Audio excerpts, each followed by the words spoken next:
থাকবে। এমনকি আমার কিছু কিছু ছাত্র আছে, এমনও ছাত্র আছে ইনকাম না করলে তার সংসার চলে না। আমার চাটমোহর বর্ধনগরে পড়াতে গিয়েছি, আমার এক ছাত্র জমি বিক্রি করেছে। জমি বিক্রি করলো, আমার কাছে খবর আসলো, আমি তাকে বললাম কেন জমি বিক্রি করলেন?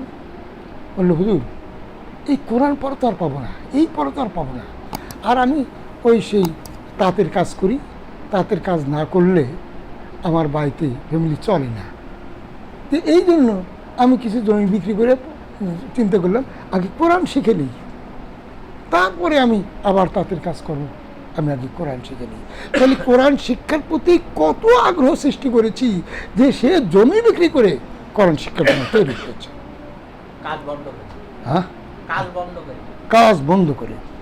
তো কাজ বন্ধ করে যদি আমি মানুষকে কোরআনের পথে নিয়ে আসতে পারি, আর আমরা এখন তো সুযোগ দিয়েছি গ্রামে যা পড়াবে সেই গ্রামের মানুষ কাজও করবে, সারাদিন কাজ করবে, মাগরিবের পর এসে ক্লাস করবে 1 থেকে 1.5 ঘন্টা, এই ক্লাস করবে। 30 দিন ক্লাস করার পরে তার কোরআন বুকে করে যে মানুষটা চিন্তা করতেছিল কোরআন পারবো কি পারবো না, আমি কি কোরআন পড়তে পারবো, আমরা বলি আমরা এখন কি ঘোষণা করেছি? ঘোষণা করেছি 2টা কথা আমাদের দক্ষ শিক্ষকের কাছে, 2টা আদেশ তারা কোনো ছাত্রছাত্রী যদি মেনে নেয়।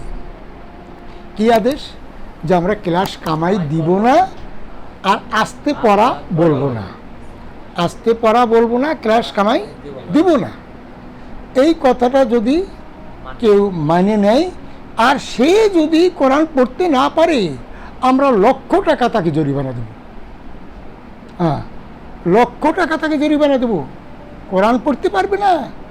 আর এই কথা যদি বলি হুজুর এত বড় চ্যালেঞ্জ করলেন, আমি কোরআন পড়তে না পারলে হুজুর 1,00,000 টাকা জরিমানা দিবে। হ্যাঁ, কারণ বৈজ্ঞানিক পদ্ধতি যে সিস্টেম বের করেছে, ব্যর্থ হওয়ার কোনো সুযোগ নেই, ব্যর্থ হওয়ার কোনো সুযোগ নেই, পারবেই। হ্যাঁ, আমরা এমন একটা পদ্ধতি আল্লাহ আমাদেরকে আবিষ্কার করার তৌফিক আল্লাহ পাক দান করেছেন। সবাই বলে আলহামদুলিল্লাহ। হ্যাঁ, আল্লাহ পাক আমাদেরকে সুযোগ দিয়েছেন, আমরা সেই পদ্ধতি আজকে শিক্ষক হয়েছি। আপনাদের ভাগ্য ভালো যে আপনারা এই পদ্ধতির প্রশিক্ষণে আসছেন। হ্যাঁ, শিক্ষকদের এখানে প্রত্যেক মাসের ইংরেজি মাসের 1 তারিখে প্রশিক্ষণ শুরু হয়। আপনারা বিভিন্ন আপনাদের ভাই বোন আমাদের মহিলা সেন্টারে শুধু মহিলা শিক্ষিকা দ্বারা সেখানে পড়ানো হয়, কোনো পুরুষের আনাগোনা নেই। তাহলে সেখানে আপনাদের মা বোনদেরকে পাঠাবেন, আর আমাদের শিক্ষক প্রশিক্ষণ সেন্টারে আপনাদের ভাইদেরকে পাঠাবেন। এবং আমি মনে করি অনেকেই কাজ করে খায় কিন্তু ভালো চলছে না। যারা ভালো চলছে না, অসচ্ছল সংসার সচ্ছল করতে পারছে না, তারা এখানে আসুক, তারা এখানে আসুক। আমার কথা যদি মেনে চলতে পারে, এখানে কিন্তু একটা শর্ত আছে, আমার কথাকে মেনে চলতে হবে। এই যে আমি কি করতে পারি, আমার কথা একটাও কঠিন হবে না। যেটা বাচ্চা মানুষ পারে সেটা কেন যুবক পারবে না? হ্যাঁ, এমন সহজ আমার আদেশ যেটা বাচ্চা মানুষও পারবে। সুতরাং আমার আদেশ মেনে চলতে হবে। ওই যে বললাম আমার সাথে যোগাযোগ রাখতে হবে, এই যে বললাম বক্তব্য দেওয়া, টেকনিক থাকতে হবে, ছন্দের সুর, ছন্দ আমার কাছ থেকে সুর শিখতে হবে, সুর শিখতেই হবে। বৈজ্ঞানিক পদ্ধতির কেউ যদি শিক্ষক হতে চায় তাহলে তাকে সুর 1 নম্বরে শিখতেই হবে, সুর জানতে হবে।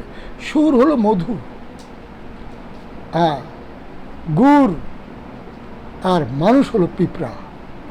যেখানে সুর থাকবে, যদি তার অনেক কাজও থাকে তাও 1 মুহূর্তের জন্য সে দাঁড়িয়ে যাবে।